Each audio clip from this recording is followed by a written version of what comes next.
الحمد لله نحمده ونستعينه ونستغفره ونعوذ بالله من شرور أنفسنا وسيئات أعمالنا من يهده الله فلا مضل له ومن يضلل فلا هادي له أشهد أن لا إله إلا الله وحده لا شريك له وأشهد أن محمدا عبده ورسوله لا نبي ولا رسول بعده اللهم صل وسلم وبارك على سيدنا ومولانا محمد وعلى آله وصحبه ومن فيا عباد الله اتقوا الله كما قال تعالى يا أيها الذين آمنوا اتقوا الله حق تقاته ولا تموتن إلا وأنتم مسلمون وقال أيضا يا أيها الذين آمنوا اتقوا الله وقولوا قولا سديدا يصلح لكم أعمالكم ويغفر لكم ذنوبكم ومن يطع الله ورسوله فقد فاز فوزا عظيما. Para hadirin jamaah sidang Jumat yang mudah-mudahan Allah Subhanahu wa taala senantiasa merahmati kita semua. Puji syukur kita kepada Allah Subhanahu wa taala. Sampai detik ini kita dimudahkan oleh Allah untuk bisa merasakan lezatnya beriman kepada Allah. Manisnya beriman mengikuti apa yang telah dibawa oleh baginda Rasulullah Muhammad SAW, dan merasakan betapa tenang hati ini ketika kita mengingat Allah, ketika kemudian tubuh ini kita libatkan untuk bergerak dalam rangkaian ibadah mulai dari dini hari tadi pagi hingga siang hari ini, hingga insya Allah kita genapi dalam satu putaran waktu 1 kali 24 jam ini dalam hal ibadah. Kita berharap Allah lah yang menjaga hati kita, dan kita juga berharap kita mampu memilih dari jalan kehidupan ini adalah jalan kehidupan yang diridhoi oleh Allah Subhanahu wa taala. Dialah Allah yang Maha Kuat. Dialah Allah yang Maha Perkasa. Al-Qawiyul Aziz. Dialah yang menggenggam hati kita semua. Dialah yang menjadikan semua alam semesta ini teratur berjalan dengan kehendaknya. Dan kita ini adalah makhluk yang lemah, kecil, tidak memiliki kekuatan apapun ketika kita berucap la haula wala quwwata illa billah. Para jamaah Allah, di kesempatan sidang mimbar Jumat pada siang hari ini, Al-Bagir ingin menyampaikan sebagai sebuah nasihat untuk diri Al-Bagir, dan kesempatan khutbah ini menjadi sebuah tazkirah sekaligus muhasabah kita sebagai umat baginda Rasulullah Muhammad SAW, agar kita waspada pada apa-apa yang kemudian menjadikan hati kita ini terjangkiti penyakit dan menjadikan amal-amal kita itu rusak karena dari salah satu amal itu adalah sifat sombong. Para jamaah Allah, sifat sombong itu sesuatu yang niscaya bisa muncul dalam diri manusia siapapun dia. Memang ini menjadi potensi kehidupan manusia untuk bisa berlaku sombong. Namun sikap sombong ini ditempatkan oleh Allah sebagai sifat yang mazmumah, sifat yang tercela, ya, bukan sifat yang mahmudah, sifat yang terpuji.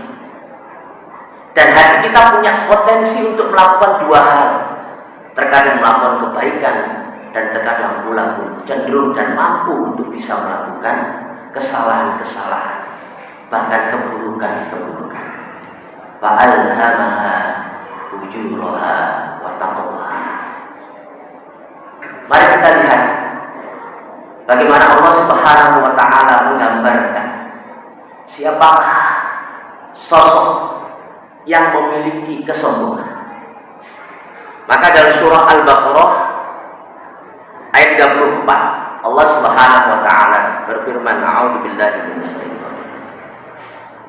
Wa in kunna lil malaikati isjudu li adam fasajadu illa iblis aba wastakbara wa kana minal kafirin.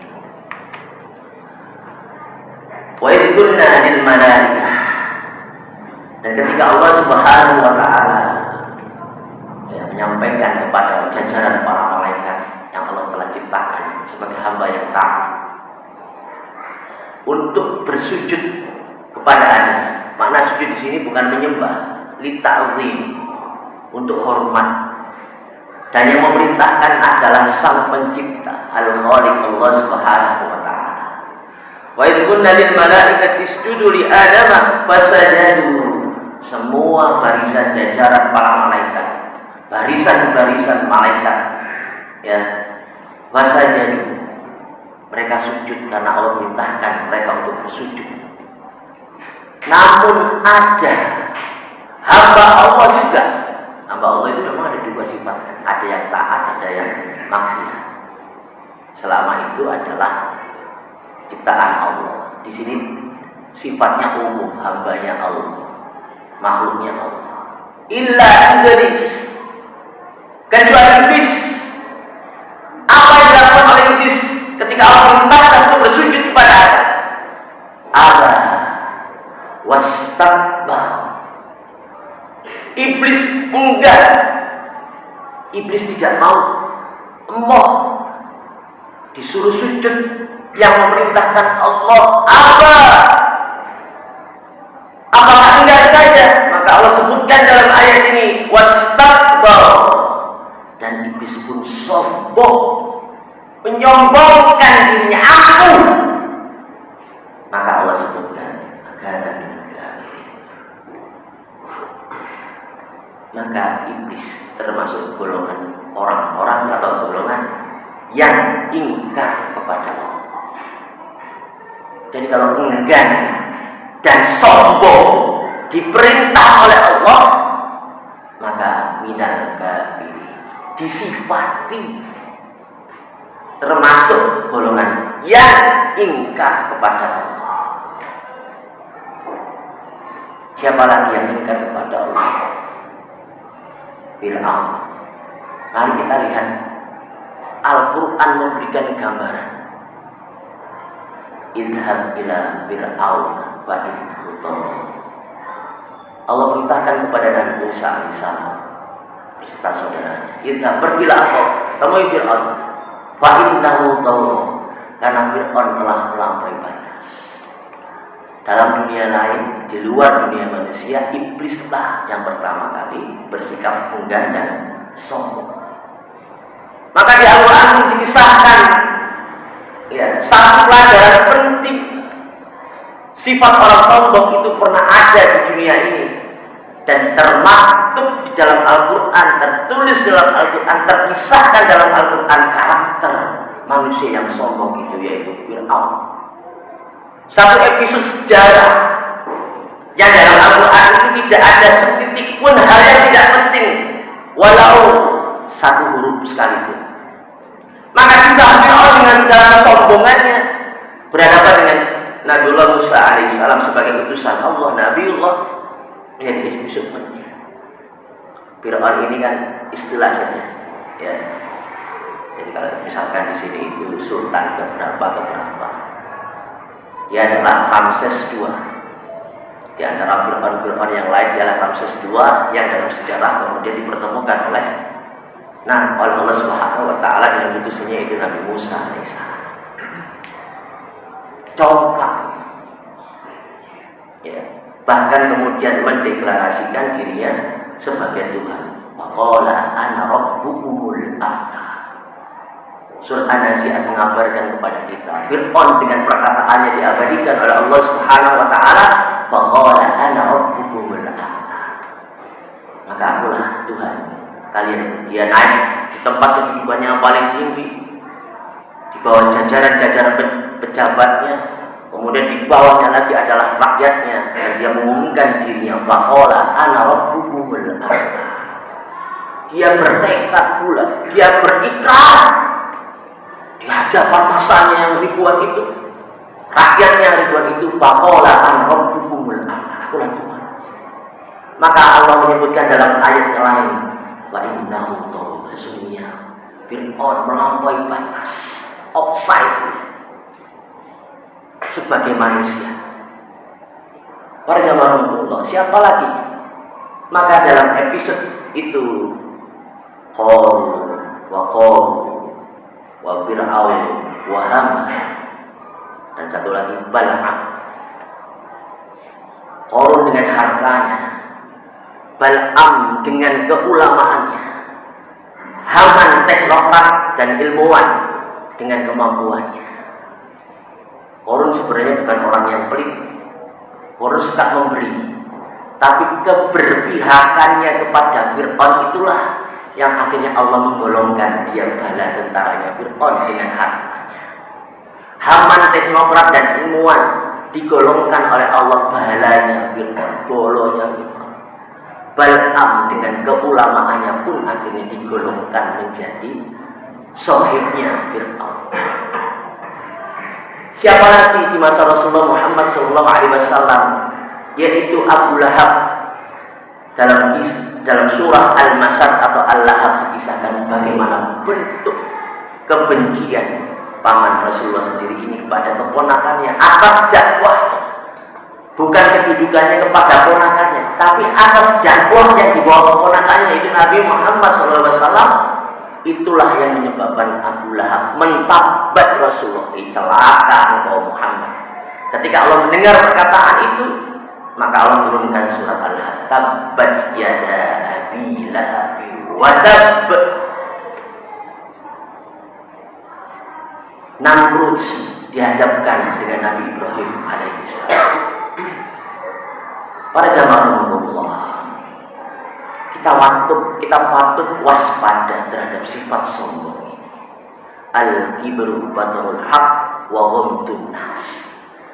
Kesombongan itu adalah menolak kebenaran dan meremehkan manusia. Bahkan di ayat-ayat yang lain dalam Al-Quran, Allah Subhanahu wa taala menyebutkan mereka orang-orang yang dibacakan ayat-ayat Allah Subhanahu wa taala, wa kadzdzabu, dan mereka mendustakan ayat-ayat Allah Subhanahu wa taala itu dengan kesombongannya.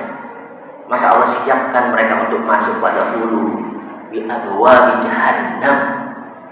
Mereka akan dimasukkan lewat pintu-pintu api neraka. Sifat apa lagi? Sifat yang mengatakan bahwasanya mereka berdusta atas ayat-ayat Allah, atau mereka mendustakan ayat-ayat Allah. Mereka berani mengatakan sesuatu yang bertentangan dengan apa yang Allah tetapkan. Kita mendengar di beberapa waktu belakangan ini ada statement mengatakan, jangan lagi kita pernah untuk mengatakan kafir. Jangan lagi kita mengatakan kafir. Tentu itu bukan konteksnya kepada sesama muslim. Tidak boleh memang sesama muslim itu saling mengkafirkan, itu tidak boleh. Ya, itu konsekuensinya luar biasa itu. Ya, menuduh muslim itu kafir tanpa ada bukti yang jelas, maka kekufurannya itu kembali kepada dirinya sendiri. Tapi yang dalam konteks seorang tokoh berani mengatakan jangan lagi kita mengatakan kafir adalah maksudnya jangan lagi seorang muslim itu ya kepada non muslim itu mengatakan kafir. Ini perkataan dusta. Ini perkataan yang berbahaya. Ini perkataan yang offside, melanggar batas. Kata kufur atau kata kafir dalam Al-Quran tetap harus berada di tempatnya, tetap harus disampaikan, tetap harus didakwahkan dengan maksud makna yang benar pada penunjukan kata kafir itu. Jika mendegradasi, jika mengubah maknanya, jika menyelewengkan maksud dari kata kafir itu agar kita kemudian melebihi batas toleransi kita kepada orang-orang kafir, ini namanya salah. Surat Al-Kafirun memberikan gambaran yang tegas kepada kita. Itu batas. Jangan sampai kemudian di balik kata toleransi, tasamuh itu menjadikan kita jadi longgar. Musola masjid di kota ini masih banyak kalau mau nyari, jangan sampai sholatnya di gereja. Ya, jangan sholat di gereja. Musola masjid di kota ini yang muslimnya masih banyak, nggak kekurangan. Kok sholat di gereja misalnya. Jangan sampai afal perbuatan kita, akwal perkataan kita menunjukkan kesombongan kita. Harta kita itu mampu menghantarkan kita jadi sombong. Ilmu juga menghantarkan kepada kita pada kesombongan. Jabatan, kedudukan, pengaruh, pengikut yang baik pun bisa kemudian berpotensi mendatangkan kejumawaan, rasa besar, ya, merasa berkuasa, jadi sombong. Maka ini menjadi sebuah pelajaran penting. Jangan sampai kemudian kita menolak kebenaran hatta keluar dari lisannya orang-orang Al-Habsyi. Dikisahkan orang-orang Ethiopia itu gambarannya kulitnya hitam, secara derajat sosial kemanusiaan itu rendah. Walaupun kemudian datang dari seorang yatim miskin, orang yang kemudian bisa jadi dia tidak mengenyam dunia pendidikan formal, tetapi ketika kemudian terlontar dari lisannya perkataan yang benar, maka sesungguhnya hati yang dilapangkan oleh Allah Subhanahu wa Ta'ala ini akan menghantarkan kepada ketundukan sami'na wa ata'na. Inilah ujian kehidupan kita. Kita punya potensi untuk melakukan kesombongan. Wa iyyabillah. Kalau kita sadar, langsung kita istighfar. Banyak anak nggak terselip, tidak sengaja terselip membanggakan jumlah anaknya. Ya, banyak istri lebih dari satu, tak sengaja terselip kesombongan dengan riak-riaknya, kekuatan, pengaruh, pengikut yang banyak, ya, ilmu bahkan. Anda ini siapa? Baru kemarin sore belajar, kok berani menentang saya, mendebat saya, ya, kok berani menyalahkan guru saya. Ini persoalannya bukan masalah berani, bukan masalah tua, bukan masalah senior, bukan masalah kedudukan di masyarakat dengan jabatan-jabatan tadi, pelan haji, kiai, ulama, habaib, tidak. Ini pokok pembahasannya tentang bagaimana menegakkan dan menyampaikan kebenaran. Andaikan nilai kebenaran itu ditakar dari lamanya orang itu belajar, banyaknya yang membaca kitab-kitab, ya, bahkan kebenaran itu dinilai dari banyaknya pengikut, lamanya dia mengenyam ilmu pendidikan, kedudukan, bahkan harta. Jadi benar di sebuah komunitas didengarkan kebenarannya kalau yang menyampaikan itu mereka yang berharta, mereka yang sultan, mereka yang memiliki harta. Tidak, Allah tidak. Para jamaah Allah, betapa dahsyatnya daya rusak sifat sombong. Maka kita patut belajar.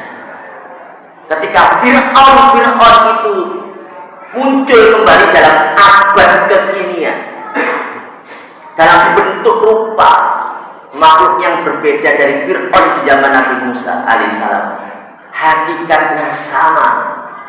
Hari ini sebuah peradaban yang berhadap-hadapan antara Nabi Musa ataukah Fir'aun, antara Namrud dengan Nabi Ibrahim, antara Rasulullah Muhammad SAW kepada Abu Lahab, Abu Jahal, kaum musyrik.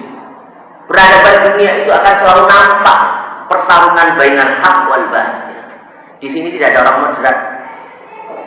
Dalam perkara yang hak dan batil, posisi kita di mana? Kita pertanyakan, ya Allah, kalau kita berucap kepada Allah, ihdinas siratal mustaqim, semoga siratal mustaqim itu keberpihakan kita kepada yang benar. Betapa dahsyatnya amal-amal kita ini terusakkan oleh sikap sombong kita. Maka Rasulullah mengajarkan kita untuk tawadhu, untuk rendah hati, untuk mampu menghadirkan Islam ini sebagai bagian keindahan di dalam beragama.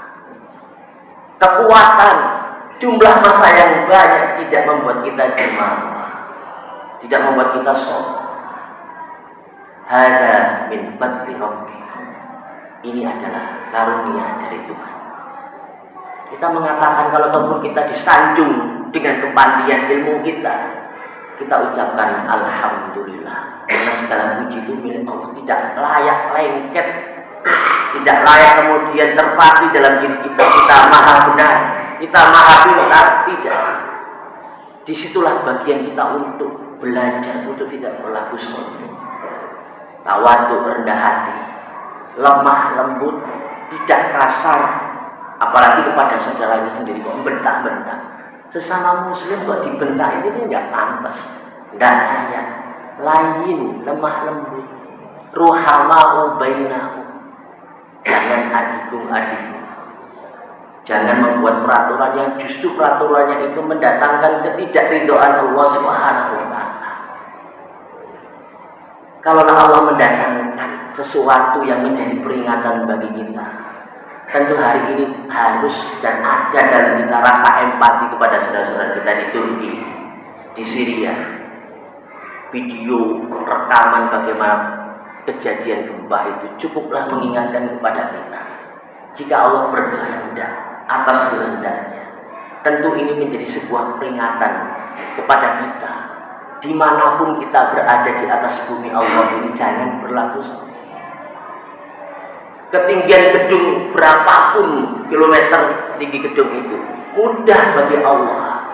Hanya dengan goyangan sekian detik saja, mungkin hanya sampai 10 detik, tapi dengan getaran 7,4 skala Richter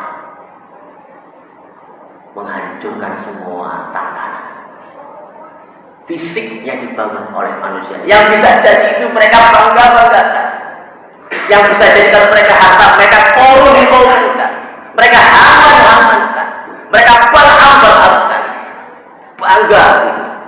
Ya, dengan kekayaan, dengan intelektualitasnya, kecanggihan teknologinya. Cukuplah bagi kita ketika kesombongan itu dihancurkan oleh Allah Subhanahu wa Ta'ala di dunia, dan kemudian Allah menjanjikan bagi mereka orang-orang yang sombong itu fi nari jahannam khalidina fiha. Astagfirullahaladzim. Masya Allah, betapa dahsyat sifat rusaknya hati kita itu ketika muncul kesombongan. Oleh karena itu para jamaah Allah, mari kita ilmui diri kita. Man arada dunya fa'alaihi bi'ilmi, wa man arada al-akhirah fa'alaihi bi'ilmi, wa man arada bihi fa'alaihi bi'ilmi. Fas'alu ala dzikri in kuntum la ta'lamun. Kita ini orang-orang yang masih dhaif, kita ini orang-orang yang masih lemah dalam hal ini. Kita datangi alim ulama yang mukhlis, yang menjelaskan agama ini dengan baik, dengan benar, dengan ikhlas. Tidak ditutup-tutupi. Ulama yang muncul bukan ulama pencitraan, ulama yang takut. Inna yakhshallaha min ibadihi ulama. Hamba-hamba Allah yang paling takut itu adalah ulama. Namun ketika ulama itu masuk dalam perangkap jebakan dunia, maka Al-Ghazali, Al-Imam Hujatul Islam Al-Imam Al-Ghazali menuliskan dalam kitab masterpiece yang terkenal yaitu Ihya Ulumuddin, membagi ulama itu pada dua golongan, ulama uksu atau ulama dunia dan ulama ul-akhirah. Fakta. Maka kita datangi ulama-ulama yang mukhlis, ulama-ulama yang memang mengikhlaskan dirinya untuk berada di jalan Allah dengan segala semua resiko yang siap dihadapi. Yang hak dikatakan yang hak, yang batil dikatakan batil, dan menuntun umat ini. Al-ulama'u warasatul anbiya. Ulama itu adalah pewaris Nabi. Dia seperti nujum, bintang-bintang yang menjadi petunjuk bagi orang-orang yang di tengah laut untuk mengarah ke barat, ke timur, ke utara, ke selatan. Itulah ulama. Dan kita pun yang orang-orang yang tidak berilmu, kurang ilmu, ya termasuk Al-Baqi dalam ini, patut terus untuk mengkaji, memperbaiki.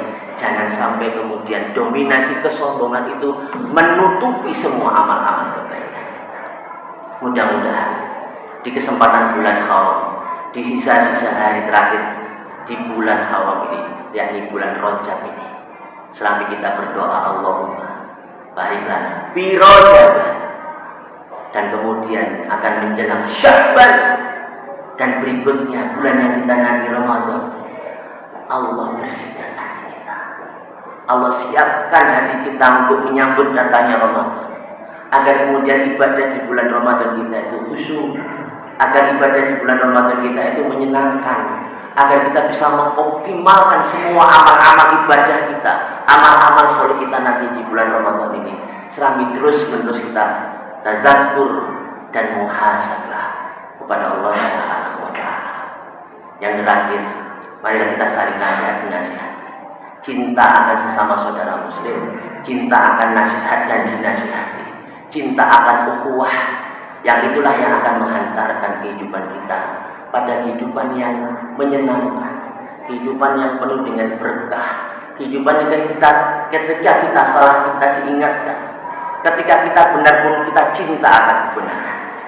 Mudah-mudahan Allah menjadikan kita termasuk orang-orang yang istiqomah di dalam rahmat Allah, di dalam naungan Allah, di dalam lindungan Allah, di dalam petunjuk serta maghfirahnya. Aku qouli hadza astaghfirullah li wa lakum innallaha huwal ghafurur rahim.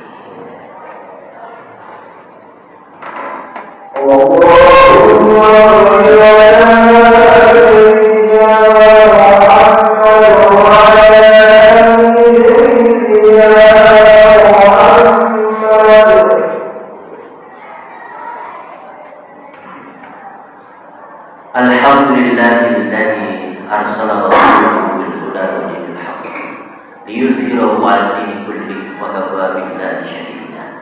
Asyhadu an la ilaha illallah wa asyhadu anna Muhammadar Rasulullah. Allahumma shalli wa sallim